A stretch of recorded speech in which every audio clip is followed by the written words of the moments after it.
آپ دیکھیں زہار کا مسئلہ ہے، 28ویں پارے میں اللہ تبارک و تعالیٰ ذکر فرمایا ہے، علماء کرام سے آپ سنتے رہتے ہیں۔ زہار کہتے ہیں کہ انسان اپنی بیوی کو، ماں بہن جو رشتے ہیں ان کی طرف نسبت کرتے ہیں اپنی بیوی کو، جس سے وہ کہتا ہے انت، اپنی بیوی کو کہتا ہے کہ انت کا ظاہر امی، یعنی تو ایسے ہے کہ جس طرح کہ میری ماں کی پیٹھ ہے،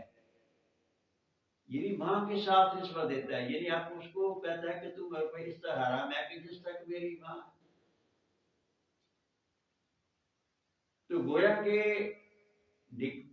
پرانے زمانے میں، اس وقت کے زمانے میں جو شخص اس طرح کہہ لیتا تھا تو گویا وہ کہتے تھے کہ اس کو طلاق ہو گئی ہے، لیکن طلاق تو نہیں ہوئی اسلام کے اندر۔ تو اللہ تبارک و تعالیٰ نے فرمایا کہ اس طرح کہنے سے طلاق نہیں ہوتی، کہ الذین یظاہرون منکم من نسائہن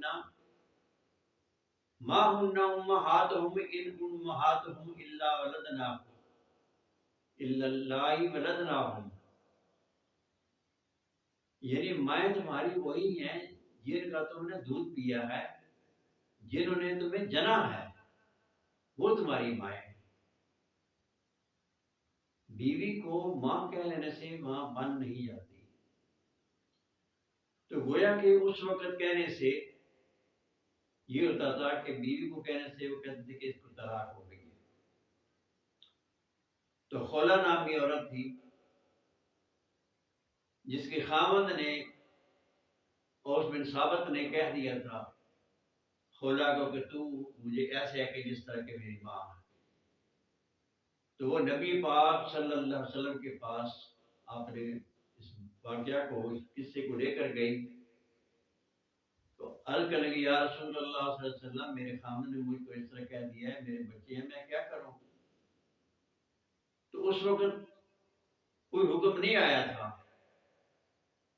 تو وہ بار بار اصرار کر رہی تھی، تو اللہ کے نبی بھی آسمان کی طرف دیکھتے کہ اللہ تعالیٰ کو حکم عطا فرمائے، تو اللہ تعالیٰ نے پھر اس وقت حکم فرما دیا۔ حضرت عائشہ صدیقہ رضی اللہ تعالیٰ عنہ فرماتی ہیں کہ مجھے تو اس کی باتوں کی سمجھ، لیکن اللہ تبارک و تعالیٰ اس عورت کی باتوں کو سن رہا تھا، فوراً اللہ نے اس عورت کی باتوں کو سن کر اللہ نے جواب دے دیا پیغمبر علیہ السلام کو کہ آپ ان کو کہہ دیں کہ اس طرح کہنے سے طلاق نہیں ہوتی۔ تو گویا کہ اللہ کے حکم کو توڑا، اب اس کا کیا کرنا ہے؟ اس نے، اللہ نے فرمایا کہ تم اپنی بیوی کو اس وقت تک چھو نہیں سکتے کہ جب تک تم 60 مسکینہ، تم 60 مسکینوں کو کھانا نہ کھلا۔ گویا کہ 60 مسکینوں کو کھانا کھلاؤ، یا متواتر 2 مہینے روزے رکھو لگاتار، یعنی یہ حکم فرما دیا، یا پھر غلام کو آزاد کراؤ۔ تو گویا کہ اللہ کے حکم کو توڑنے کے ساتھ